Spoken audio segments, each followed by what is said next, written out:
Coco Martin, ibinunyag na malapit na kaibigan at best friend niya, si Alec Bovic sa likod ng kamera ng FPJ's Batang Quiapo.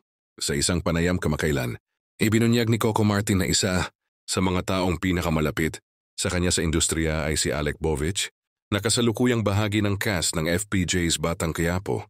Ayon kay Coco, hindi lamang basta co-actor si Alec, kundi isa ring matagal ng kaibigan na naging katuwang niya sa harap at likod ng kamera. Matagal ko na talagang kaibigan si Alec.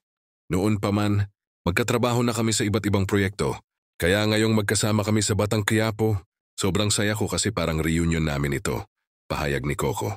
Ibinahagi rin ng Batang Quiapo lead, actor-director na si Alec ay isa sa mga taong tunay na maaasahan, parehong sa trabaho at sa personal na buhay.